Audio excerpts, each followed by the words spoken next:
Question number 6, इसमें बोला है in the given figure triangle ABC is shown.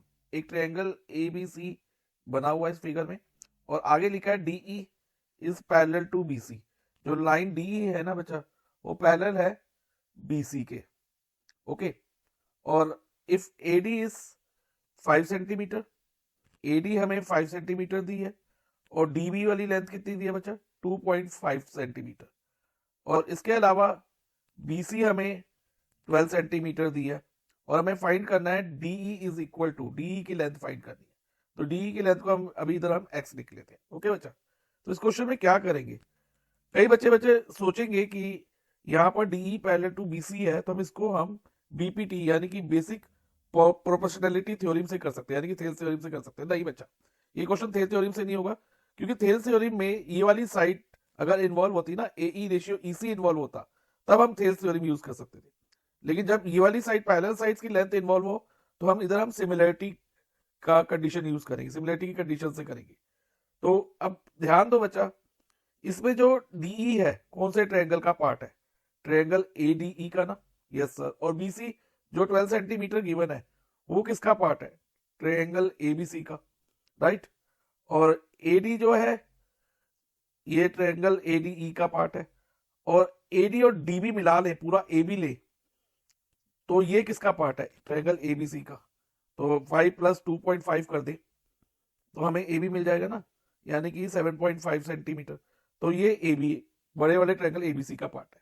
तो यानी कि अगर हम ये दोनों ट्रायंगल एडीई और बड़े वाले ट्रायंगल एबीसी को सिमिलर कर दें, तो हम इनके रेशियो से डीई फाइंड कर सकते हैं।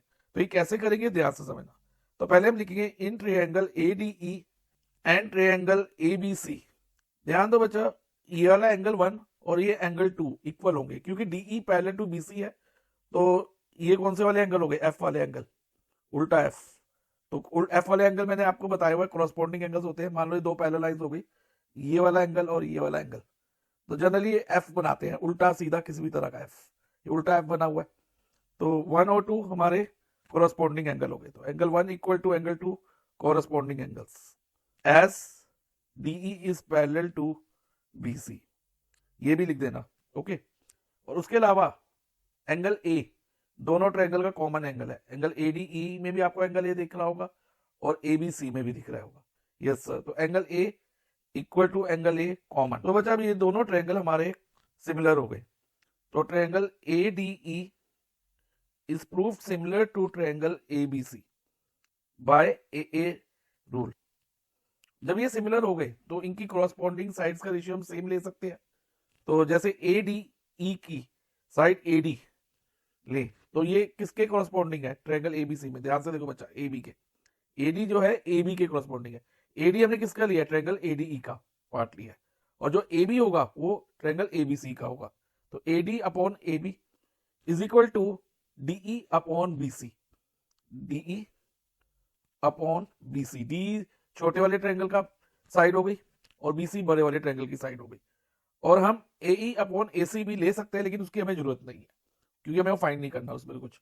तो हमारा इसी से काम बन जाएगा। और इधर हम रीजन दे देंगे corresponding sides of similar triangle, जो कि सेम रेशियो में होती है। तो यहाँ रीजन लिख देना बच्चा, corresponding sides of similar triangle. अब हम वैल्यूज डालते हैं। एडी हमें 5 दिया बच्चा, और ए बी मैंने अभी स्टार्टिंग में ही फाइंड करी थी क्वेश्चन कराते वक्त 7.5। तो ए बी की जगह 7.5 आ जाएगा, और डी एक्स है, और बी सी 12 है। ओके, अब इसको अगर हम सॉल्व करें बच्चा, तो ये होगा 7.5x is equal to 5 multiply by 12। अब बच्चा इसको आगे सॉल्व करने के लिए, x की वैल्यू निकालने के लिए हमें क्या करना होगा, x is equal to 5 multiply by 12, और ये जो 7.5 है x के साथ मल्टीप्लाई में है, तो इधर आके ये डिवाइजर में आ जाएगा, यानी कि डिवाइड में आ जाएगा। और ये 7.5 में से पॉइंट हटाने के लिए बच्चा आफ्टर डेसिमल, क्योंकि एक प्लेस है, तो हम यहाँ से डेसिमल हटा देंगे, और न्यूमरेटर में 10 लिख देंगे। अगर 2 प्लेसेस होते तो हम 100 लेते डेसिमल हटा के, आफ्टर डेसिमल अगर 2 प्लेस होते तो, लेकिन अभी एक प्लेस है, तो इसलिए न्यूमरेटर में हम 10 लिख देंगे। ओके, अब हम कट करेंगे। जैसे 10 और 75 दोनों 5 से जाते हैं, 10 को 5 से करेंगे 2 आएगा, और 75 को 5 से करेंगे तो 15 आएगा। अब 15 को 5 से डिवाइड करते हैं तो 3 आता है, और 5 को 5 से करके 1 आएगा। और 12 डिवाइड बाई 3 4 आएगा। तो x हमारा क्या रह गया बच्चा, 1 इंटू 4 इंटू 2 यानी कि 8 न्यूमिनेटर में आया और डिनोमिनेटर में 1 आया। डिनोमिनेटर वाला 1 हम लिखेंगे नहीं, क्यों, क्योंकि any number divided by 1 is same number. So x हमारा 8 सेंटीमीटर, यानी कि वैल्यू ऑफ डी हमारी क्या हो गई 8 सेंटीमीटर। सो हमारा आंसर होगा ऑप्शन सी 8।